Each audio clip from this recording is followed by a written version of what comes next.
On Monday, August the 6th, 1945, 75 years ago today, the United States of America dropped a nuclear bomb on the Japanese city of Hiroshima.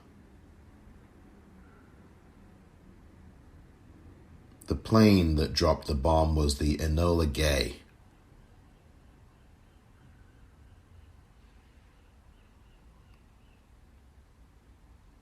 The bomb exploded and killed almost 200,000 people.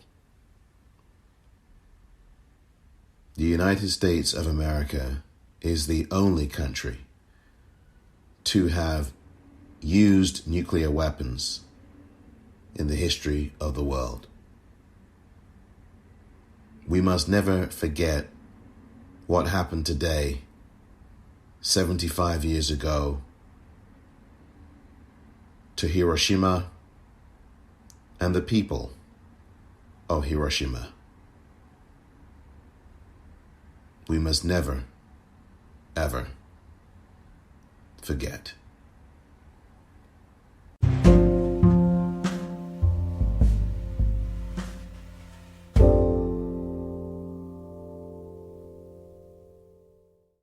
Welcome to the Politicrat. I'm Omar. It is Thursday, August the 6th, 2020.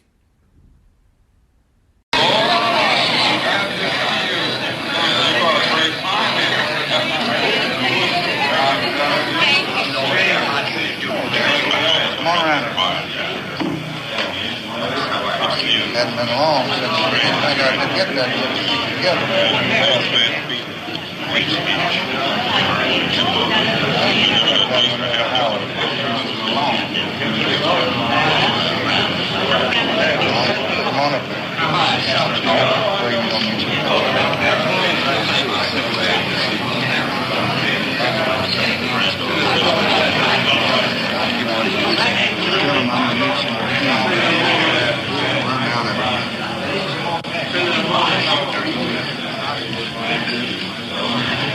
And so, as long as some among us are oppressed, and we are part of that oppression, it must blunt our faith and sap the strength of our high purpose.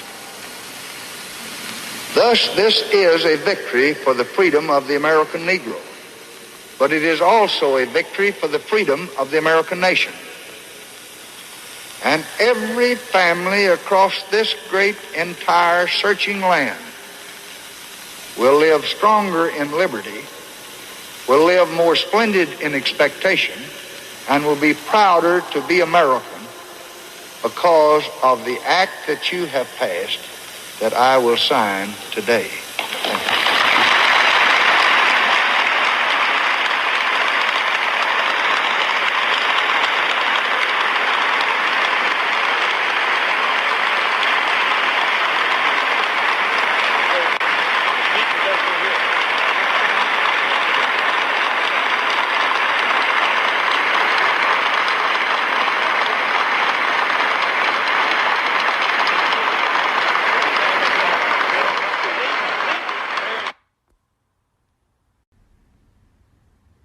You just heard those two pieces of audio. The first piece I played was played first for a reason.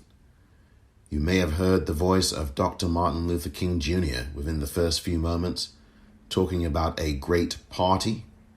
If that was what you heard, then that is Dr. Martin Luther King Jr.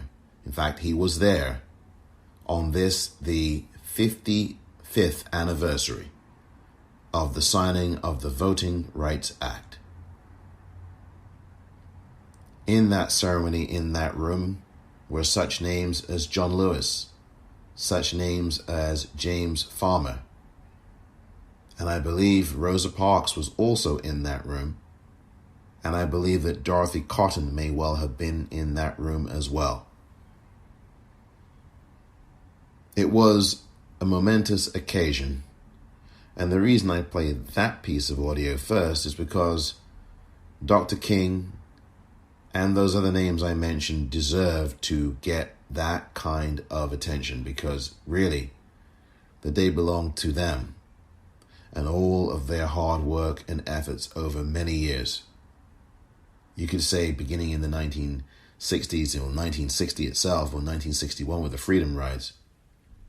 James Farmer began to organize those rides in 60 and 61. John Lewis was part of those rides as well. James Farmer, John Lewis, and many others. They were beaten, they were kicked, spat upon, bloodied. There were so many sacrifices that these individuals and many, many others laid down. Amelia Boynton on that bridge on Bloody Sunday hardly gets referred to. She took a heck of a beating that day, as did John Lewis. Diane Nash was one of the people who was an architect as well, an architect of the events that led to that moment in the ceremony room, the signing room, for that that Voting Rights Act that Lyndon Baines Johnson signed. LBJ gave a pen to, I believe, Rosa Parks or Dorothy Cotton, and gave a pen to John Lewis. And you may have heard John Lewis's voice as well in the first clip. Gave a pen to Dr. King, shook Dr. King's hand. Gave a pen to James Farmer. And so that's why I play that audio first. The second piece of audio you heard was LBJ himself in some of his remarks that he was giving prior to signing the Voting Rights Act. The speech he gave, that was just a portion of it that you heard, a few moments of it. And he talked about this being a great victory for, but a challenge to, as he called it, Negro leadership, because that's what black people were actually called in the 1960s, Negroes. And LBJ said that it's a challenge for the nation, and the nation should rise up and keep fighting to ensure that voting rights, and I'm paraphrasing him, continue on, and the fight has to continue. And that's my paraphrase of it. I look back at that speech, and I'll play a bit more of it. But if you haven't guessed already, the theme of this episode is going to be the Voting Rights Act of 1965 and the events around it, as I've already described. But also where we are right now in 2020 and where you think we're going to be in the next year or two. All of that, plus a couple of excerpts of LBJ from that day. Next.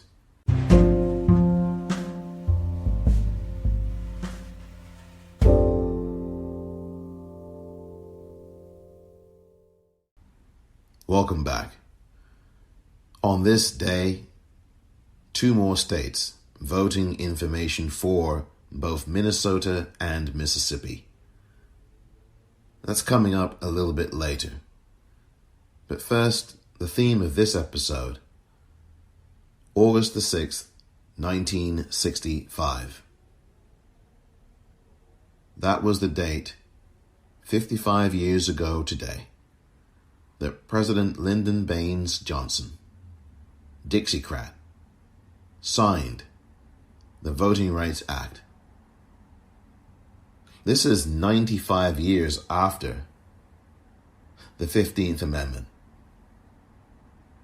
And I look back at 1965 with a sense of pride, because this day was not a day in history that was brought about by LBJ alone.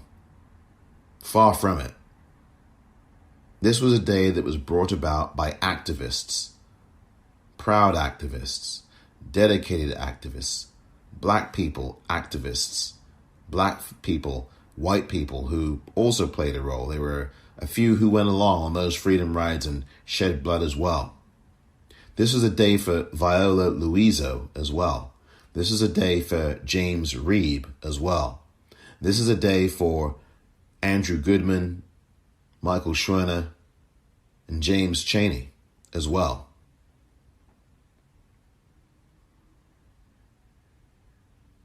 They never got to see August the 6th, 1965.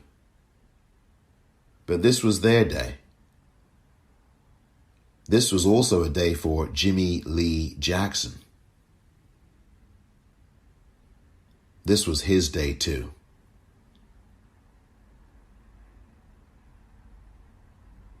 It was a long, bloody march to this point of August the 6th, 1965. A long, violent, bloody march. This was a day for John Lewis, a day for Diane Nash, a day for Rosa Parks, a day for Coretta Scott King.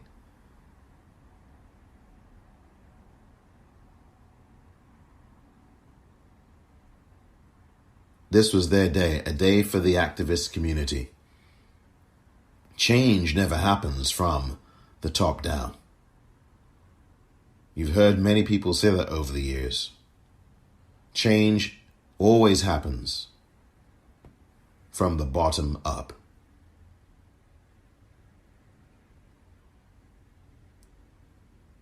And while I look back on the events of 55 years ago, exactly 55 years ago today, with a sense of reverence and pride and good feeling, I also look back at the events of exactly 55 years ago with a great sense of sadness. And I alluded to it just a few moments ago when I spoke about the 15th Amendment. We had the period of Reconstruction, which was roughly around the time of the end of the Civil War, to roughly, about 10 years after that? 10, 15 years after that? The mid-1870s? Maybe 1875, 76, 77. Somewhere around there. It was a roughly 15-year or so period of time. Maybe a little less, maybe a little bit more. And during that period of Reconstruction, you had this growth of black prominence and power, particularly invested in black men. You had a record number of black men in Congress. You had a record number of black men in the Senate too. You had several black men in the Senate. Black women weren't in the Senate at that time. They weren't in the Congress at that time, to the best of my memory. You can read about this as well, some of this in the great book by Lerone Bennett Jr. Lerone is spelled Lerone. Lerone Bennett, Bennett Jr. Before the Mayflower. That's the name of the book. That book goes into this to a degree as well, but from my memory, there weren't any black women in the Senate or in the House in the United States Congress, and Reconstruction was fairly brief. It was 10 to 15 years. And during this time, there were certain levels of, I wouldn't say New Deal, but certainly the kinds of things that helped to bolster the black community in the United States. There was a lot of political power, and there was a lot of strength and independence, And then that really culminated in the 1870 amendment, that 15th Amendment, which said that opportunities or access to voting, the right to vote, would not be denied based on race or national origin. Didn't say anything about sex, didn't say anything about gender. It just said race or national origin.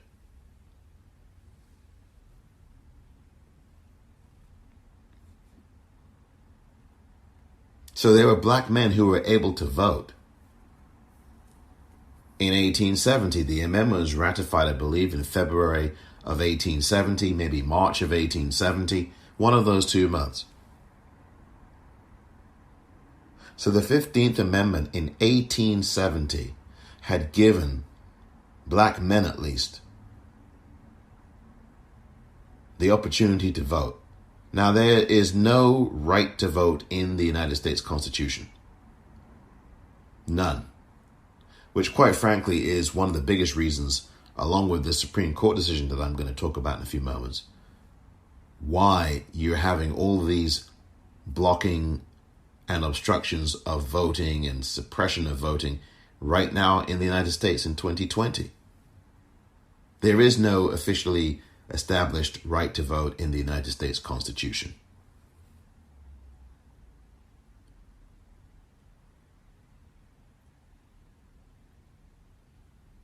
So the 15th Amendment in 1870 outlined that race was not going to be a factor in voting. But then along came the Jim Crow era. Along came the Jim Crow era.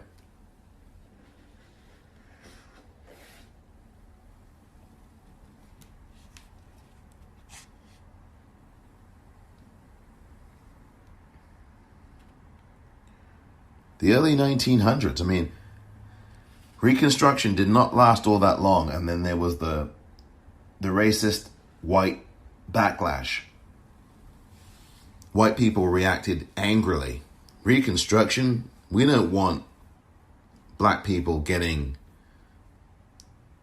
to have the same kinds of things that we as white people have. What? We don't want that. There was violence.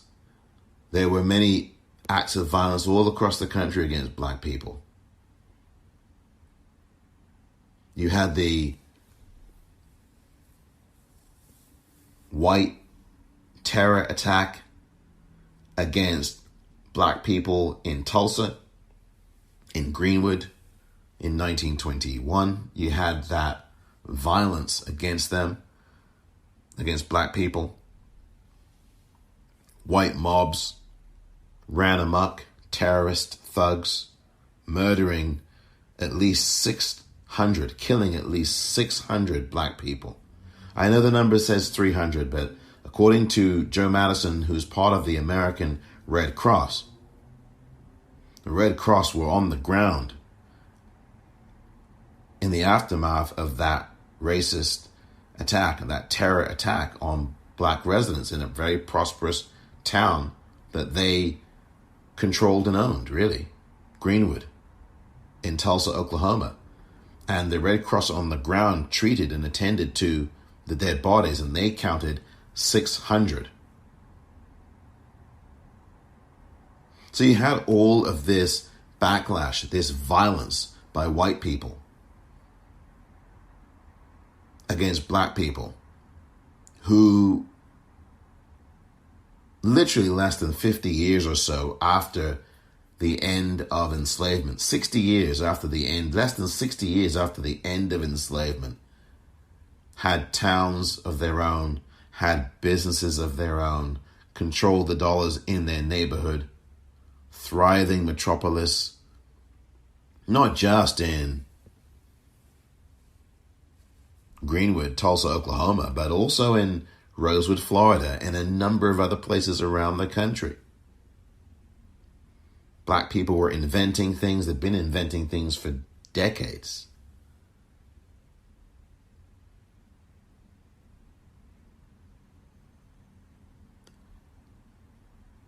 And yet Jim Crow came along. And then there were all of these rules. Then there was all of this segregation. You can't go here, you can't go there, you can't do this, you can't drink out of that. You can't go to this restaurant, you can't go to this auditorium. You got to sit on the top level. You can't go on the bottom level. You can't go to this hotel. You got to go around back if you want to come here. You got to eat outside if you want to come around here. You got to eat in the back. You can't ride in the front of the bus. You got to be in the back.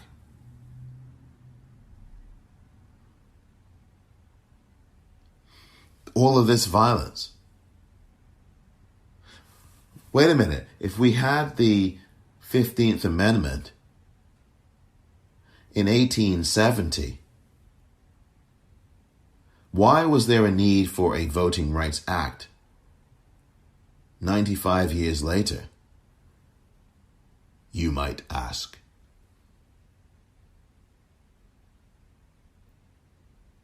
So is it fair to say that that 15th Amendment that said that people couldn't be denied the right to vote based on race, could it be said that that 15th Amendment wasn't worth the paper that it was written on and ratified on?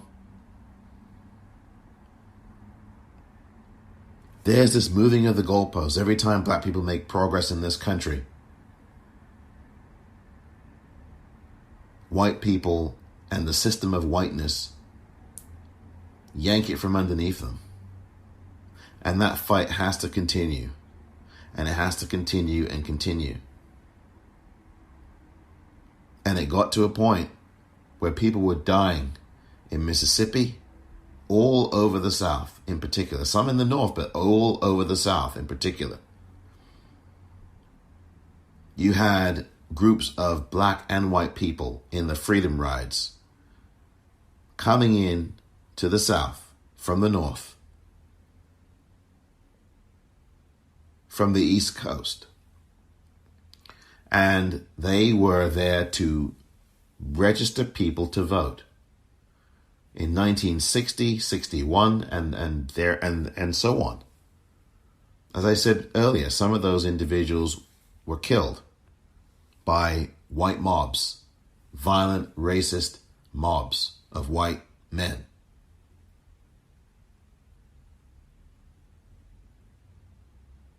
Who had the right to vote. White men had the right to vote. Originally, it was rich white male property owners. At the time the United States Constitution was drawn up,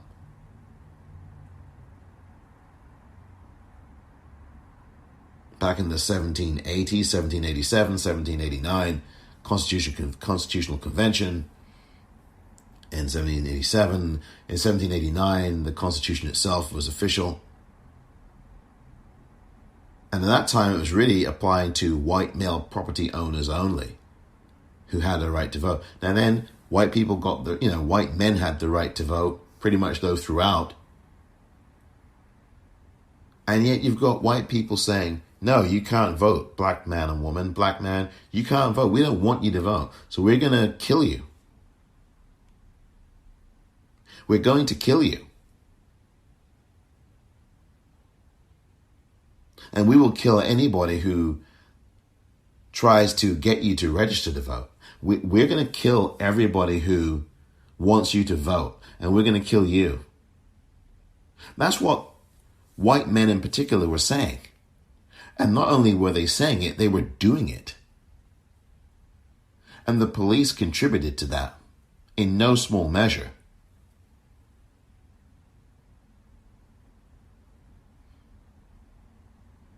So I look at the events of exactly 55 years ago today with a touch of sadness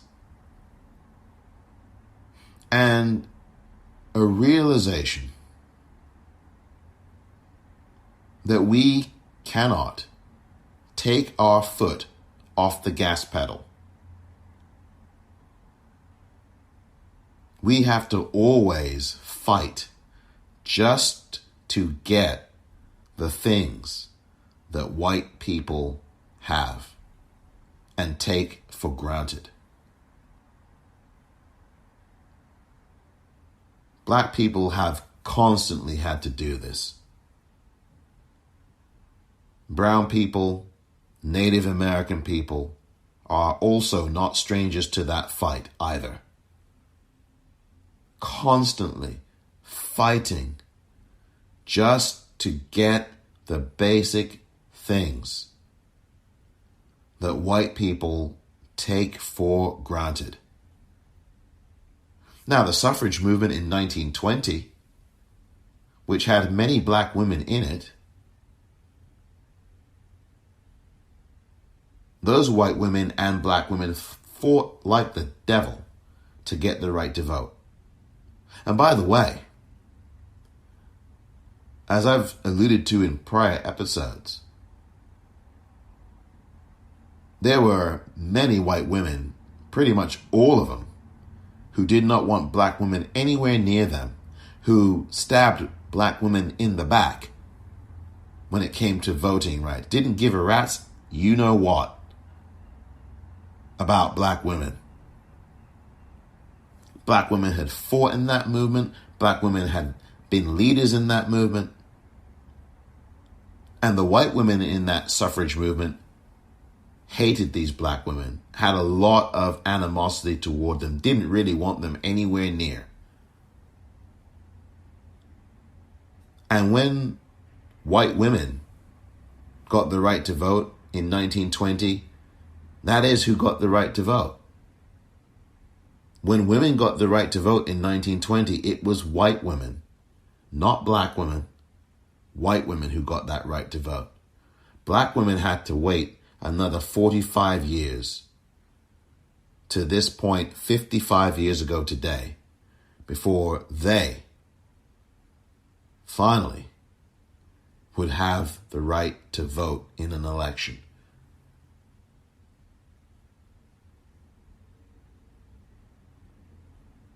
And that is the history.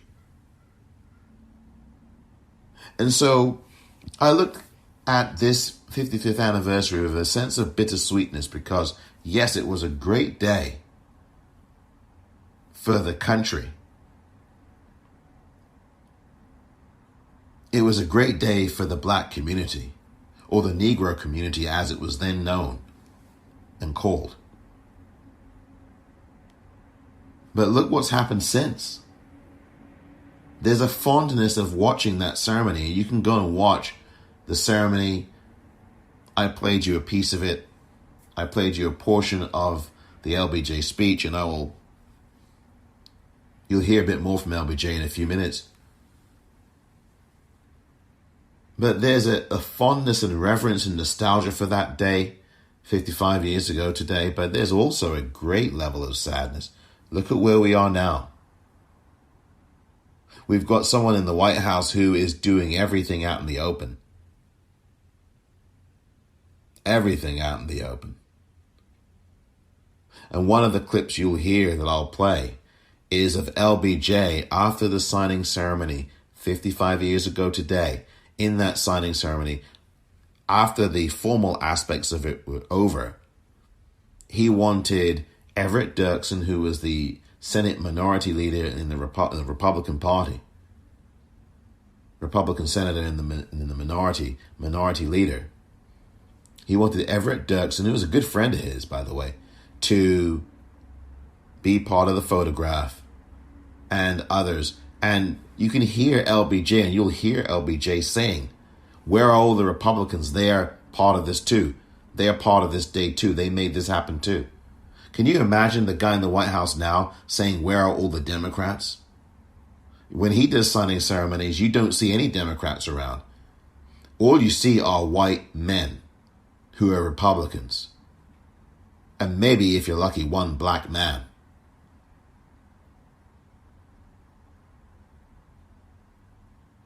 You would never have this guy say, where are all the Democrats? They made this day possible too. He's already ignored Democrats in things that they had an active leadership position in. They took the lead on it.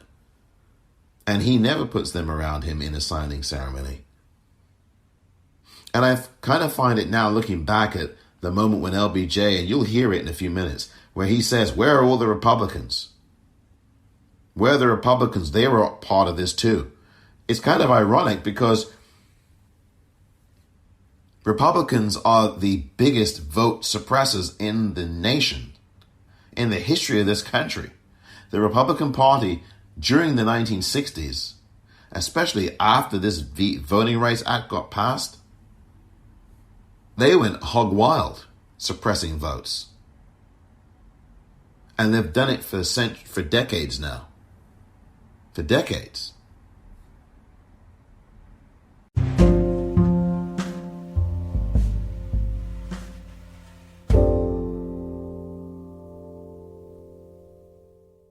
You'd never hear the guy in the White House now talking about Democrats. Come on, where are the Democrats? Where are they? I want them here in this photograph. I want them around this table where I'm signing this bill. They helped to make this happen. You'd never hear that now. You'd never hear that from this guy. You'd be lucky if you see a black person anywhere. There may be one. You might get one black person. But this guy would surround himself with all white men, and pretty much LBJ had done that in 1965, where at that time we had gone to that point. We had gone from a Senate that had a number of black men in it and a House of Representatives that had a lot of black men in it, to a time in 1965 where there were very few black politicians in the House and Senate. There were a few, but not many. And that signing ceremony, aside from Dr. King and James Farmer, John Lewis, I believe either Rosa Parks or Dorothy Cotton or both,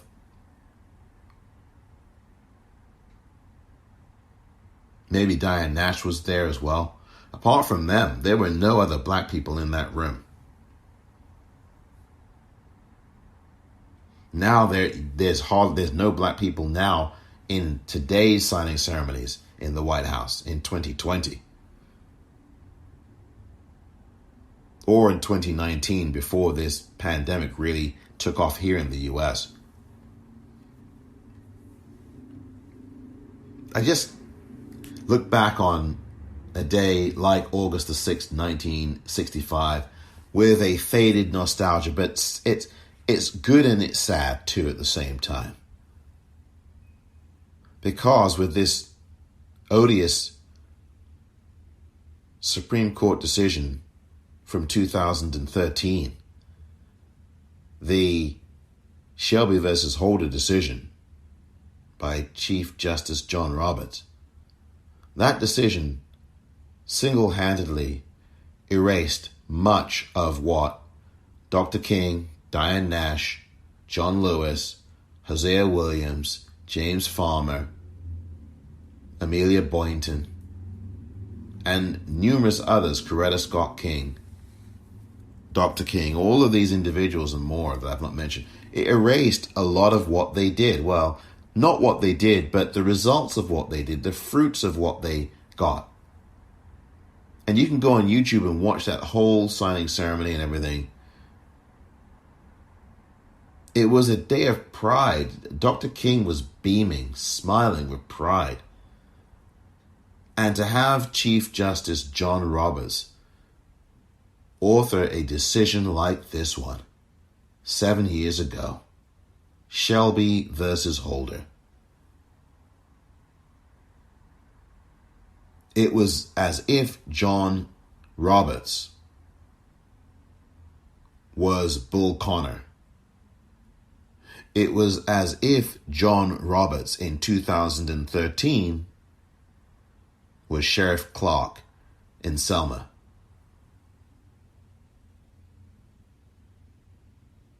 It was as if John Roberts in 2013 was George Wallace. Section 4 of the Voting Rights Act eviscerated, which meant that states no longer had to consult the federal government as to any changes that the state wished to make in its voting laws, in its voting rules, or in the application of those rules. You will hear in a portion of the speech that I will be playing shortly from LBJ from 55 years ago today, where he talks about federal monitors. He talks about having federal monitors in every state where people are being denied the right to vote. Kind of will bring tears to your eyes, quite frankly. I mean, I shook my head with deep regret. Here was a Dixiecrat named LBJ, who, by the way, did not support the anti-lynching law. In fact, voted against any kind of anti-lynching law when he was in the House of Representatives in the 1930s and 40s. Voted against it. The guy that used the N-word constantly behind closed doors, constantly. And I'm not talking about the word Negro. That guy was the one that was saying things like, this isn't just a great day for the American Negro, it's a great day for the American nation. That guy, the one that said that federal monitors are not going to be leaving this area, this state, this city, until everybody has the right to vote and there are no more obstructions to it. And in 2020, I sit here listening to that with a huge amount of sadness. Not because of what LBJ said, but because of where we are now. We've gone backwards. John Roberts was one of the reasons why we've gone backwards, is one of the reasons why we've gone backwards. It's very, very sad, which means we've got lots more work to do. We've got a lot of work to do. You've got a guy in the White House who is openly telling you that he is going to steal this election. There was a piece of videotape yesterday in which he said, I'm going to win. I don't know who's going to win, but I'm going to win. This is the guy telling you he's going to steal an election. Again. And why the news media did not put that clip on its air, I do not know. It's all well and good if you want to entertain your viewers with the fact that this guy mispronounces Yosemite or says something that has no relation to that word, and you run that on a loop. If that's what you want to do, that's what you do for your ratings push. But there is something far more important than that, such as the statement that I just quoted almost verbatim, where he says, I don't know who's going to win this election, but I'm going to win. Why hasn't that clip been played? He's going to steal is what he's telling you. And you've got a guy who's openly running around stealing. You've got a Republican Party that is openly stealing, that wants to get Kanye West involved. You've got a party that has all the dirty tricks. Attorney General Bill Barr will play a role in stealing this election, or trying to.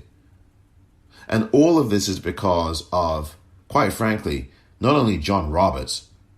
Now states don't even have to notify the federal government when they're making changes. They just go and make them. And the federal government can do nothing about it. That's the effect of the evisceration of Section 4 of that Voting Rights Act in that Supreme Court decision, Shelby versus Holder, in 2013.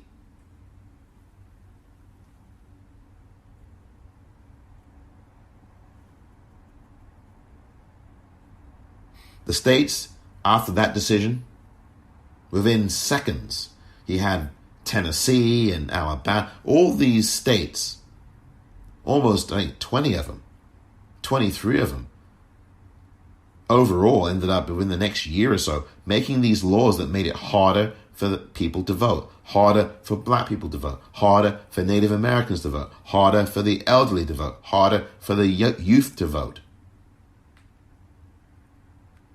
harder for brown people to vote. I mean, this happened in all these states. They put these voter ID and photo ID laws in that made it harder for you to vote. If you had a hunting license, you're fine. If you had a student license, you couldn't vote. Which favored white men. Because a lot of white men in these states were either college dropouts, never finished high school, never went to college, but a load of them hunted. Not all of them, but many of them had hunting licenses. So you were suppressing the vote by default. And you didn't necessarily have lots of black and brown people with hunting licenses, even though you had some black people that would hunt. The proportion of white men that had hunting licenses was much greater. So if you had black students, they couldn't vote because in some of these states, that's unacceptable a form of ID. That's not an acceptable form of ID at all, based on some of these states.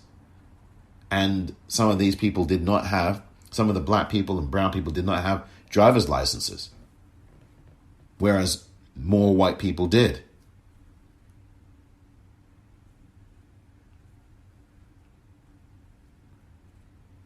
All of these states, some 20 plus states, over the next year or so after that Shelby versus Holder decision, and the U.S. Supreme Court 7 years ago put up all of these restrictive voting laws. And that gutting of the Section 4 of the Voting Rights Act essentially put black people and brown people back to square one. Back to before 1965, back to before August the 6th, 1965.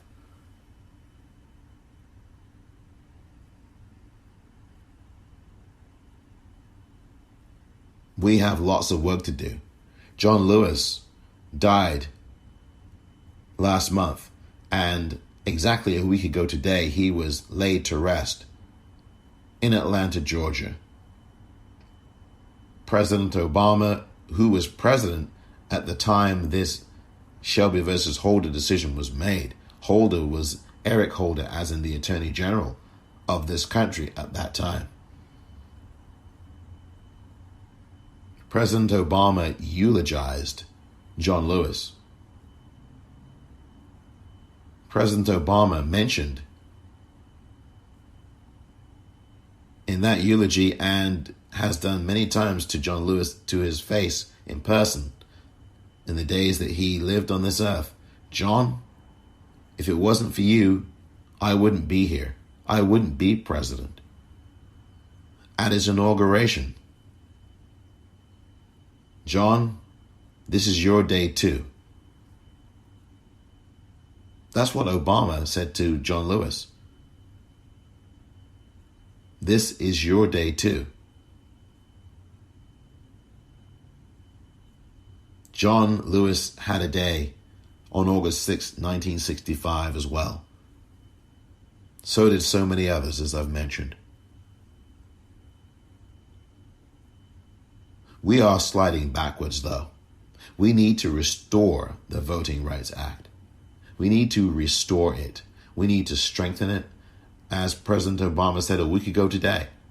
We need to not just strengthen it and restore it back to where it was before the Supreme Court eviscerated Section 4 and now call it the John Lewis Voting Rights Act. We need to push further than that. We need to keep going. We need to strengthen it even more. We need to improve it more. That's what John Lewis would have wanted. So we all have to work a lot harder in our small way to make the Voting Rights Act a strong reality again. Call your congressperson. Call your senators. 202-225-3121. Do that now, please. It's an election year. Do that now. I know some of these folks are going to be on recess soon, but they really shouldn't be in any recess, especially when millions of people do not have their extensions for their benefits. It's despicable that that's happening in this country.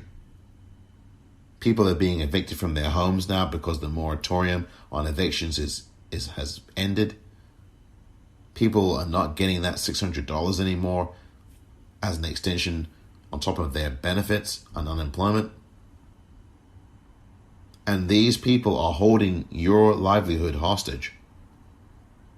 This is an election year on top of that, which means you really have to be active and call your senators and your congressperson and demand that the Voting Rights Act get restored, and obviously any unemployment benefit extra, the $600, be restored as well.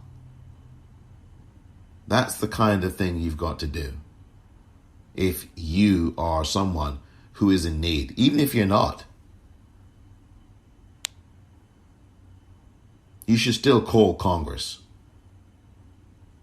Tell them to restore the Voting Rights Act. I know that there has been a signing of that in the House. The House has pushed it. They've signed a bill. They signed one, I think, earlier this year, maybe last. And it's still lying on Mitch McConnell's desk. Mitch McConnell has to be called constantly now. Call 202-225-3121 and ask to speak to Mitch McConnell's office. Leave a message. Make sure that he gets the message. No need to be rude, but there is every need to be clear and unmistakable. We need a restoration of the Voting Rights Act. And Mitch McConnell has been an enemy to it, blocking 2 election security bills that would have avoided all of this nonsense that you're seeing now. You wouldn't have Donald Trump doing all the things he's doing. You wouldn't have the Republican Party doing all the things that they are doing. You wouldn't have talk of Russian, Chinese, Israeli, Saudi Arabian, and possibly Turkish interference in these elections for 2020 had Mitch McConnell agreed to put these bills to a vote, these election security bills that the House passed last year, the beginning of last year, 2019.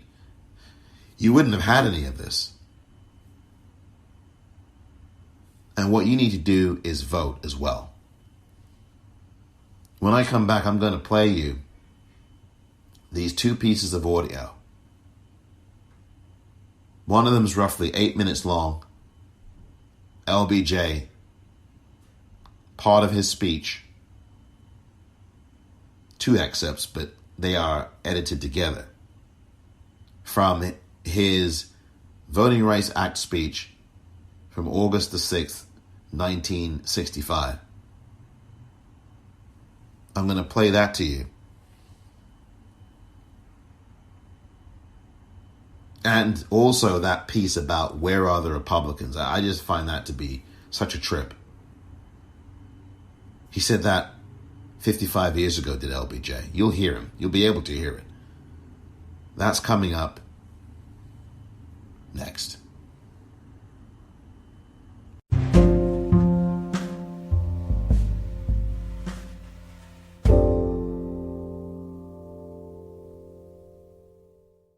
The denial of the right to vote is still a deadly wrong, and the time for injustice has gone. This law covers many pages, but the heart of the act is plain. Wherever, by clear and objective standards, states and counties are using regulations or laws or tests to deny the right to vote, then they will be struck down. If it is clear that state officials still intend to discriminate, then federal examiners will be sent in to register all eligible voters. When the prospect of discrimination is gone, the examiners will be immediately withdrawn. And under this act, if any county anywhere in this nation does not want federal intervention, it need only open its polling places to all of its people.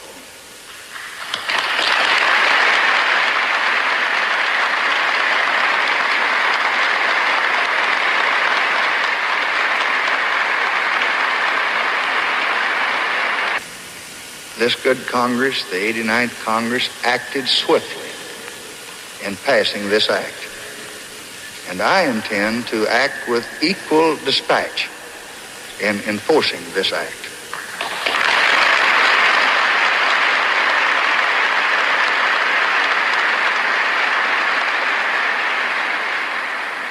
And tomorrow, at 1 p.m., the Attorney General has been directed to file a lawsuit challenging the constitutionality of the poll tax in the state of Mississippi.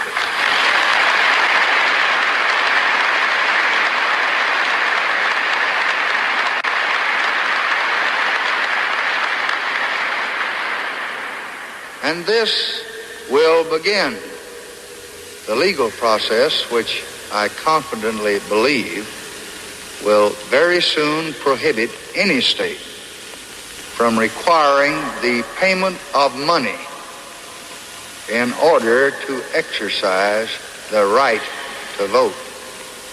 And also by tomorrow, the Justice Department, through publication in the Federal Register, will have officially certified the states where discrimination exists. I have, in addition, requested the Department of Justice to work all through this weekend so that on Monday morning next, they can designate many counties where past experience clearly shows that federal action is necessary and required.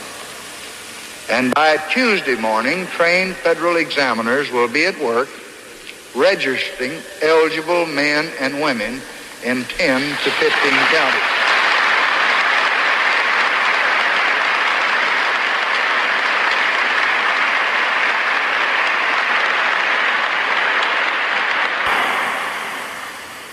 Your future and your children's future depend upon it. And I don't believe that you are going to let them down. This act is not only a victory for Negro leadership. This act is a great challenge to that leadership. It is a challenge which cannot be met simply by protests and demonstrations. It means that dedicated leaders must work around the clock to teach people their rights and their responsibilities, and to lead them to exercise those rights and to fulfill those responsibilities and those duties to their country. And if you do this, then you will find, as others have found before you, that the vote is the most powerful instrument ever devised by man for breaking down injustice and destroying the terrible walls which imprison men because they're different from other men.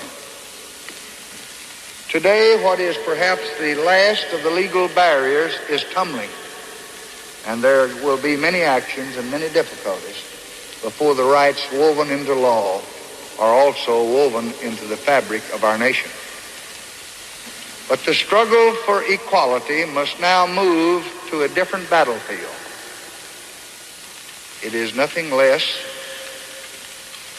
than granting every American Negro his freedom to enter the mainstream of American life. Not the conformity that blurs enriching differences of culture and tradition, but rather the opportunity that gives each the chance to choose. For centuries of oppression and hatred have already taken their painful toll.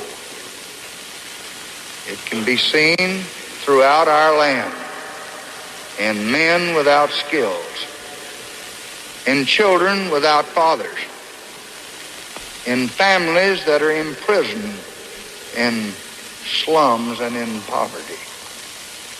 For it is not enough just to give men rights. They must be able to use those rights in their personal pursuit of happiness. The wounds and the weaknesses, the outward walls and the inward scars which diminish achievement are the work of American society. And we must all now help to end them. Help to end them through expanding programs already devised and through new ones to search out and forever end the special handicap of those who are black in a nation that happens to be mostly white. So it is for this purpose, to fulfill the rights that we now secure, that I have already called a White House conference to meet here in the nation's capital this fall. And so we will move step by step, often painfully, but I think with clear vision, along the path toward American freedom. It is difficult to fight for freedom, but I think I also know how difficult it can be to bend long years of habit and custom to grant it. There is no room for injustice anywhere in the American mansion.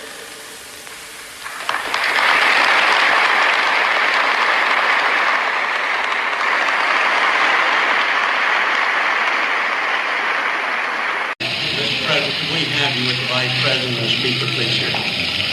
Well, if you got some Republicans, they help do it too. Go get Dirksen and Mr. Vice President. go get Dirksen and McCullough and see if any of them out there. They've already been here, Mr. President. Well, I know it, but they haven't been in this picture.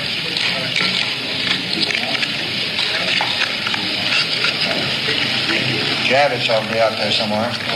See if any of them are there.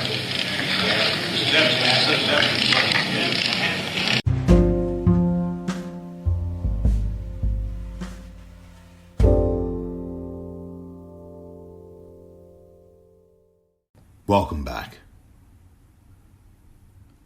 Minnesota's website is one of the very best, just like Maryland's, just like Kentucky's, I believe it was.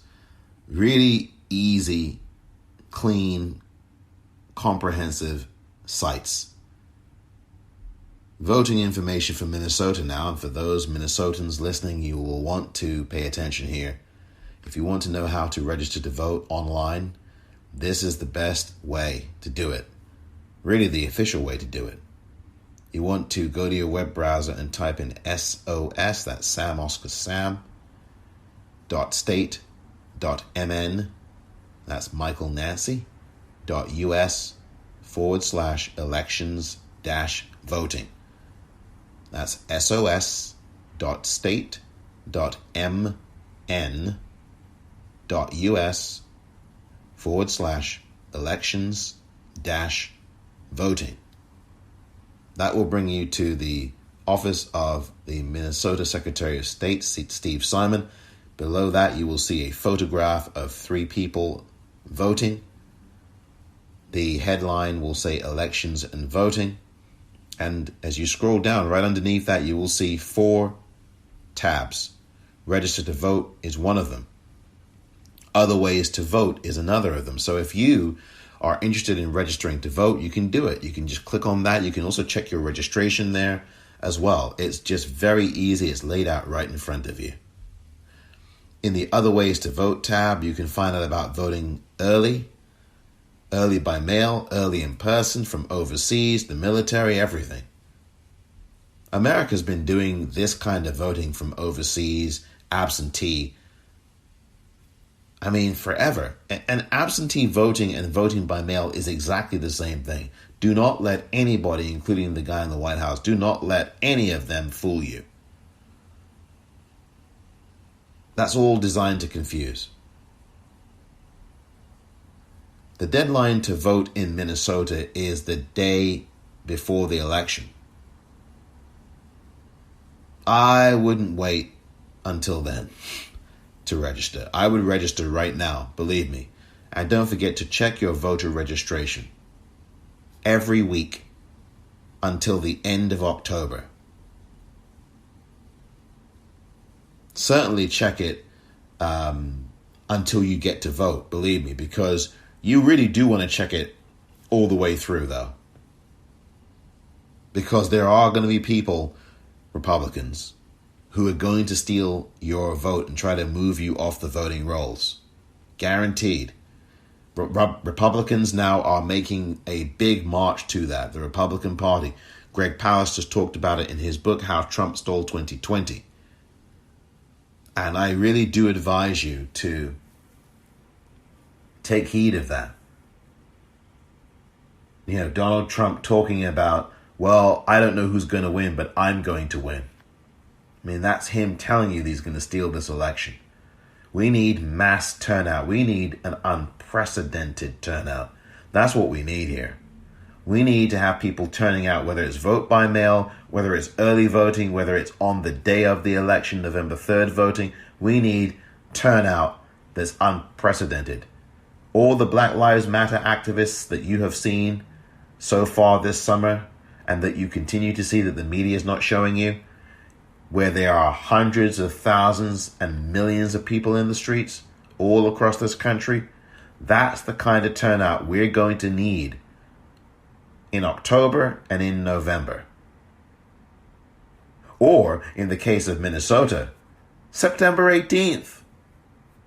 You can actually vote in the presidential election. If you are in Minnesota, you can vote in that election as early as September the 18th. That's a Friday.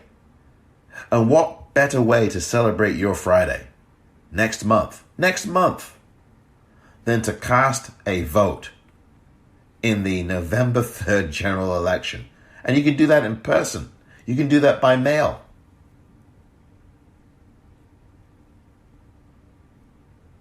That's incredible. California does not have that kind of early voting.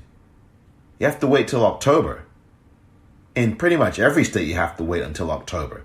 Minnesota may be one of the very few states, if not the only state, that allows you as a voter of that state, in that state, to vote in September for the November 3rd general election. And if you are in Minnesota right now as a voter, September the 18th cannot come soon enough. And that website is an absolute joy. That website I've just quoted you, sos.state.mn.us/elections-voting.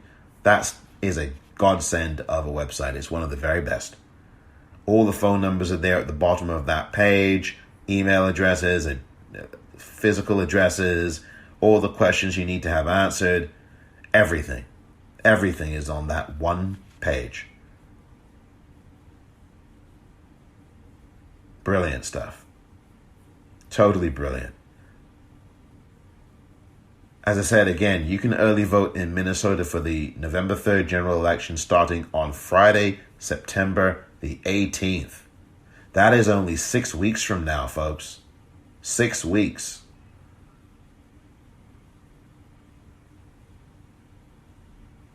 Six weeks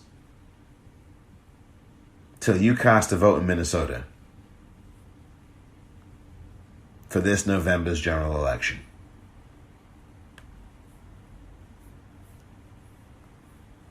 Not so much in Mississippi, however. Mississippi does not have early voting.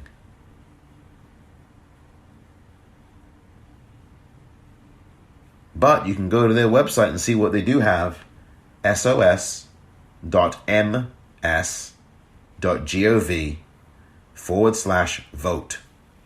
That's SOS, Sam Oscar Sam, .ms, Michael Sarah, .gov/vote.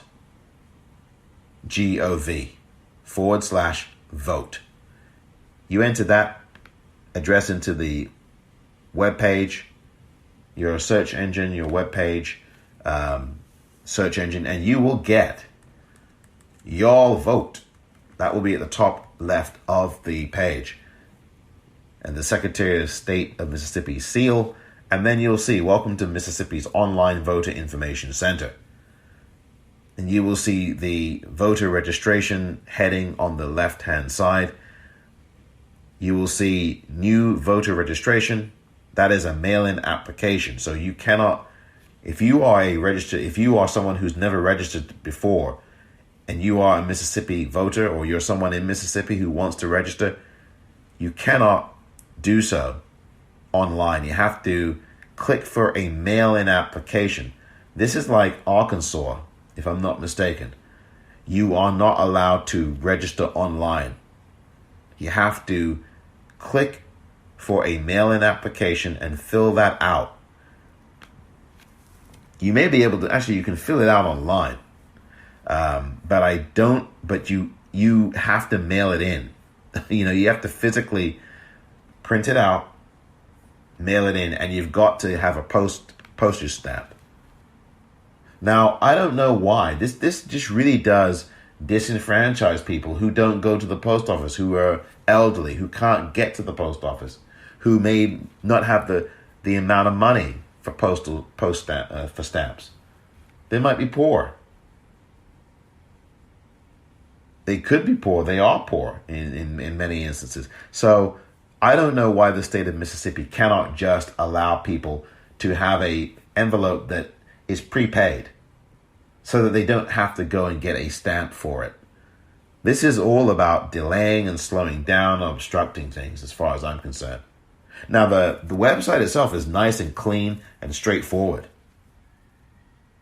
But again, the one bugaboo of Mississippi, and of course Mississippi, as has been mentioned throughout this podcast, is one of those states where you had a huge resistance to voting, to say the least, especially in the 60s. I've already mentioned the murder of the 3 civil rights workers. James Chaney, Andrew Goodman, and Michael Schwerner. I've already talked about them. They were murdered in Mississippi June the 21st, 1964.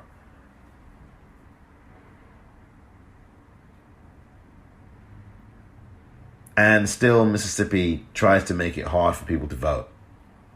So if you want to register to vote in Mississippi, you've got to click on where it says new voter registration. And you have to fill out a mail-in application, and then you have to print it out and mail it off to the post office.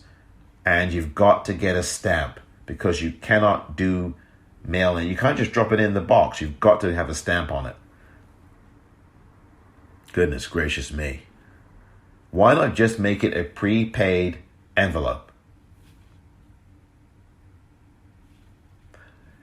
Right underneath that new voter registration link, under the voter registration tab on the page, you will see, are you registered to vote? Now that you can check online.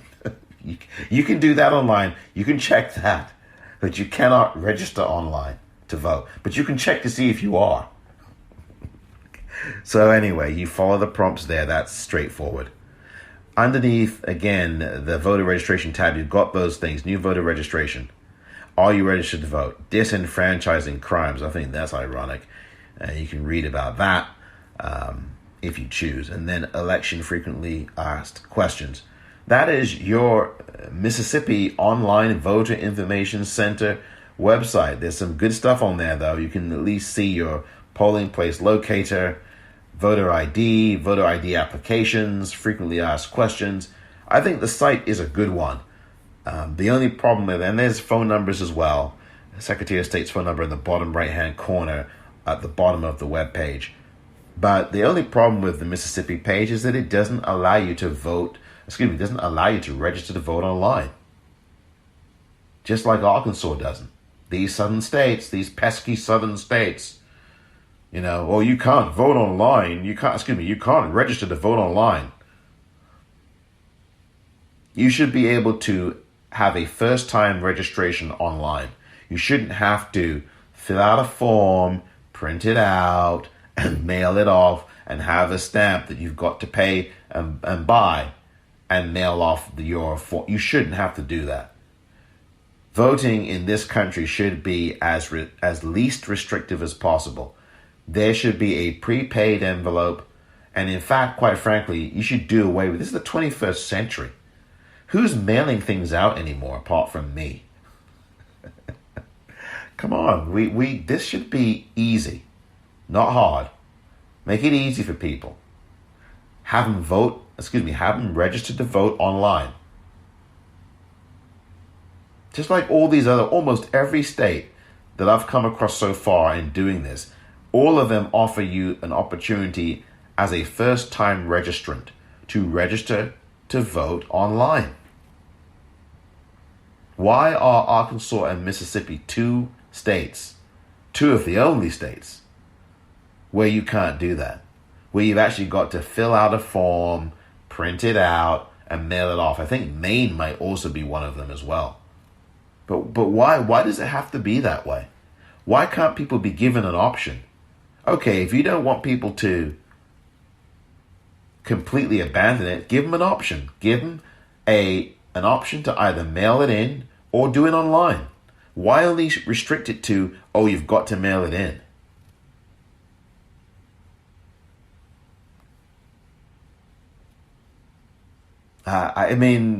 Makes no sense. The mechanisms are there to stop the kind of fraud that this nonsense about voter fraud that never happens.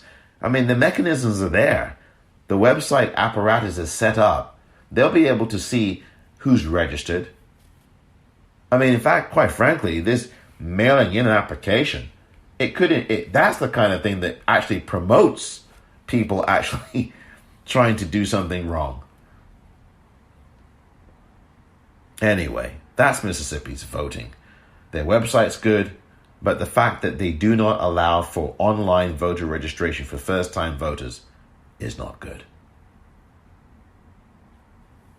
I'll be back in a moment with one final word.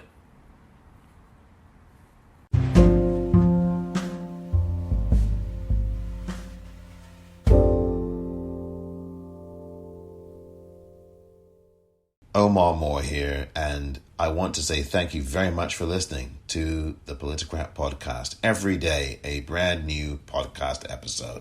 Thank you for your support. Thank you very much. Please spread the word about this podcast and subscribe to it. And you can follow me on Twitter at the Popcorn REEL. On Twitter, that's the Popcorn REEL. Thank you so much, and I really appreciate you listening.